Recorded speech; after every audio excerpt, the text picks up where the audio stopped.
Hi, friends. Welcome to Pieces Here. I'm Avis Kalfsbeek, and we're taking a little rest between podcast series to help Kitty O'Compost improve her reporter voice for peace.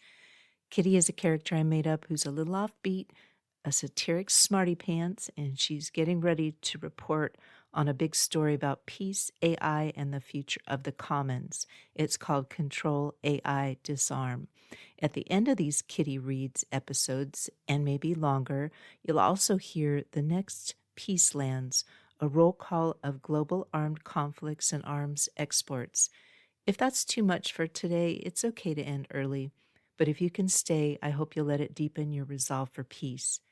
As usual, you can find the words and books I make for peace at aviskalfsbeek.com, and podcast music is by the talented Javier Peque Rodriguez. Listen for the peace. Now over to Kitty. Today's reading comes from Henry David Thoreau, a man who walked into the woods to see what life was made of when you stripped it down to the bone. He wrote with steady, searching clarity, always circling back to the idea that a person becomes richer by needing less. Economy, the opening chapter of Walden, is Thoreau at his most insistent, sorting through the habits, burdens, and expectations that keep us from living simply. We'll read just a small piece today, enough to catch the tone of his gentle stubbornness and the way he nudges us towards paying closer attention to how we live. Well, friend, I could read a sonnet or the grocery store receipt still crumpled in my pocket, and it would still be a gentle act for peace, because quiet attention is its own kind of disarmament, and nobody, for goodness sake, is holding the gosh darn gun. Following is an excerpt from Economy, the opening chapter of Walden by Henry David Thoreau. When I wrote the following pages, or rather the bulk of them, I lived alone in the woods a mile from any neighbor in a house which I had built myself on the shore of Walden Pond in Concord, Massachusetts, and earned my living by the labor of my hands only. I lived there 2 years and 2 months. At present, I'm a sojourner in civilized life again. I should not obtrude my affairs so much on the notice of my readers if very particular inquiries had not been made by my townsmen concerning my mode of life, which some would call impertinent, though they do not appear to me at all impertinent, but considering the circumstances very natural and pertinent. Some have asked what I got to eat, if I did not feel lonesome, if I was not afraid, and the like.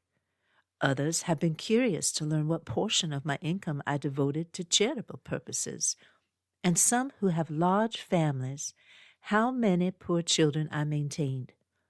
I will therefore ask those of my readers who feel no particular interest in me to pardon me if I undertake to answer some of these questions in this book.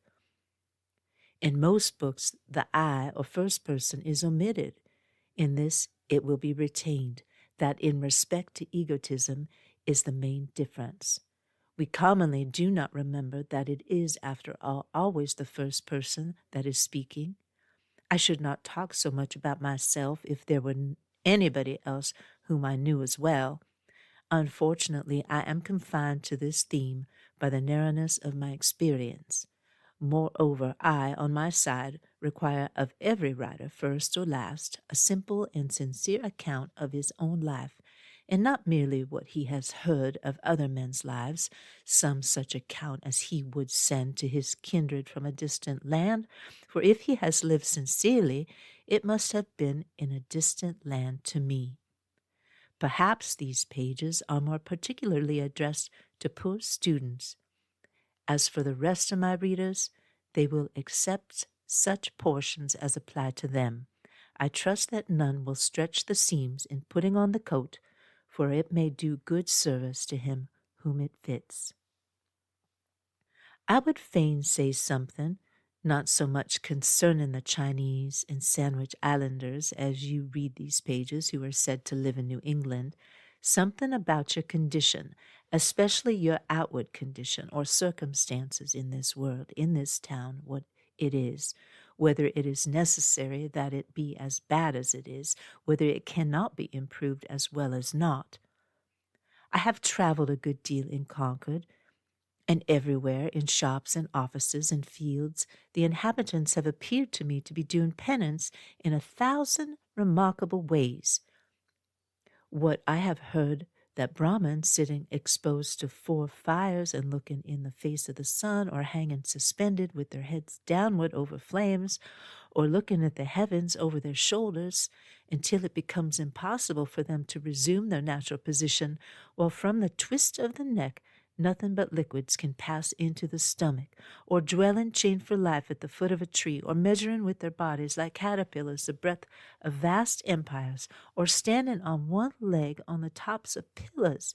Even these forms of conscious penance are hardly more incredible and astonishing than the scenes which I daily witness. The 12 labors of Hercules were trifling in comparison with those which my neighbors have undertaken, for they were only 12 and had an end, but I could never see that these men slew or captured any monster or finished any labor. They have no friend Iolaus to burn with a hot iron the root of the hydra's head, but as soon as one head is crushed, 2 spring up. I see young men, my townsmen, whose misfortune it is to have inherited farms, houses, barns, cattle, and farming tools, for these are more easily acquired than got rid of. Better if they had been born in the open pasture and suckled by a wolf, that they might have seen with clearer eyes what field they were called to labor in. Who made them serfs of the soil? Why should they eat their 60 acres when man is condemned to eat only his peck of dirt? Why should they begin digging their graves as soon as they are born?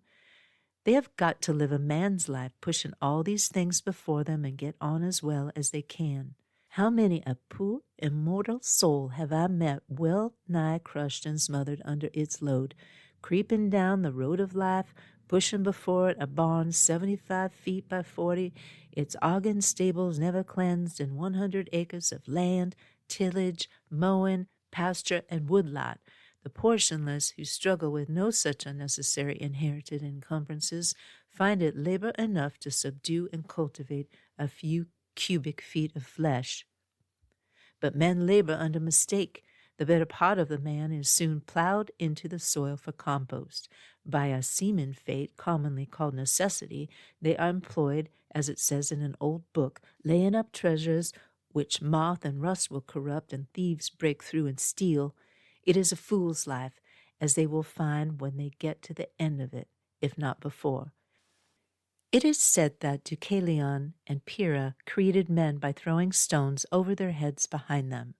Inde genus durum sumus, experiensque laborum, et documenta demus qua simus origine nati, or as Raleigh rhymes it in his sonorous way, from thence our kind hard-hearted is, enduring pain and care, approving that our bodies of a stony nature are. So much for blind obedience to a blundering oracle, throwing the stones over their heads behind them and not seeing where they fell. Most men, even in this comparatively free country, through mere ignorance and mistake, are so occupied with the factitious cares and superfluously coarse labors of life that its finer fruits cannot be plucked by them. The fingers from excessive toil are too clumsy and tremble too much for that.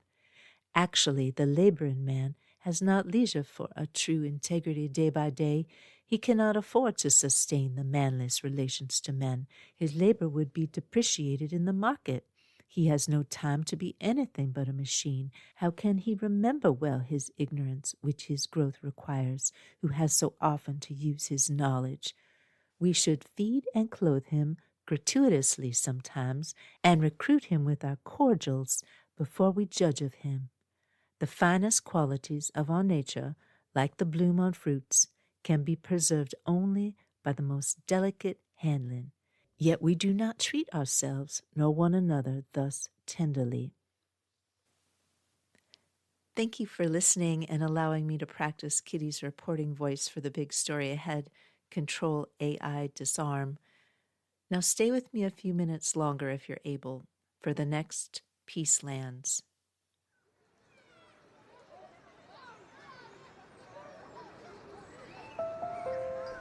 Podcasts usually have ads you fast forward through. This one doesn't. Instead, I invite you to pause here just for a few minutes and listen with an open heart, not to memorize the numbers, not to analyze the politics. As I read each conflict, I'll say aloud, "Peace is here." You're welcome to say it with me or just think it quietly. If you'd like to read, sing, or paint your own version of the Next Peacelands, or tell me how to say peace is here in your language, I'd love to hear it.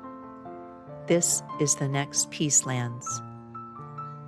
Not for doom and gloom, not for pity or sadness, we speak and we listen to these geographic locations of wars and the numbers of deaths of human souls to help put the great disarmament, the period in which we live now, and peace at the forefront of our daily consciousness and actions. Following are the major and minor armed conflicts, each with over 1,000 deaths in the current year, based on the data available as of December 2025. Russo-Ukrainian War since 2014, 400,000 cumulative fatalities, 69,177 deaths year-to-date. Peace is here. Arab-Israeli conflict since 1948, 263,000 cumulative fatalities, 25,100 deaths year-to-date. Peace is here. Sudanese conflicts since 2008, 1,400,000 cumulative fatalities, 19,867 deaths year-to-date. Peace is here. Islamist insurgencies in the Maghreb Sahel since 2002, 464,000 cumulative fatalities, 19,069 deaths year-to-date. Peace is here. Myanmar conflicts since 1948, 199,000 cumulative fatalities, 13,411 deaths year-to-date. Peace is here. Mexican drug war since 2006, 417,000 cumulative fatalities, 7,790 deaths year-to-date. Peace is here. Congolese conflicts since 1996, 211,600 cumulative fatalities, 6,860 deaths year-to-date. Peace is here. Ethiopian civil conflict since 2018, 610,000 cumulative fatalities, 5,563 deaths year-to-date. Peace is here. Somali civil war since 1991, over 1 million cumulative fatalities, 9,872 deaths year-to-date. Peace is here. Syrian conflict spillovers since 2011, 656,000 cumulative fatalities, 7,745 deaths year-to-date. Peace is here. Afghan conflict since 1978, 2,800,000 cumulative fatalities, 3,632 deaths year-to-date. Peace is here. Ecuadorian security crisis since 2018, 9,230 cumulative fatalities, 2,740 deaths year-to-date. Peace is here. Yemeni civil war crisis since 2011, 382,000 cumulative fatalities, 2,598 deaths year-to-date. Peace is here. Colombian-Venezuelan conflicts since 1964, 457,000 cumulative fatalities, 2,482 deaths year to date. Peace is here. Haitian crisis since 2018, 20,000 cumulative fatalities, 2,480 deaths year to date. Peace is here. Does that mean the countries that weren't mentioned are more peaceful? Some are not. Here are the world's largest weapons exporters according to the Stockholm International Peace Research Institute's Arms Transfers database. These numbers use TIV, the Trend Indicator Value, a measure based on the production cost of military equipment. The cumulative TIV figures you will hear represent the total volume of military resources transferred since 1950, while the percentage is based on the most recent 5-year trend. United States, cumulative exports of $729 billion, accounting for 43% of total global exports. Peace is here. France, cumulative exports of $136 billion, 9.6% of total global exports. Peace is here. Russia, cumulative exports of $155 billion, 7.8% of total global exports. Peace is here. China, cumulative exports of $61 billion, 6% of total global exports. Peace is here. Germany, cumulative exports of $90 billion, 5.6% of total global exports. Peace is here. Italy, cumulative exports of $37 billion, 4.8% of total global exports. Peace is here. United Kingdom, cumulative exports of $144 billion, 3.6% of total global exports. Peace is here.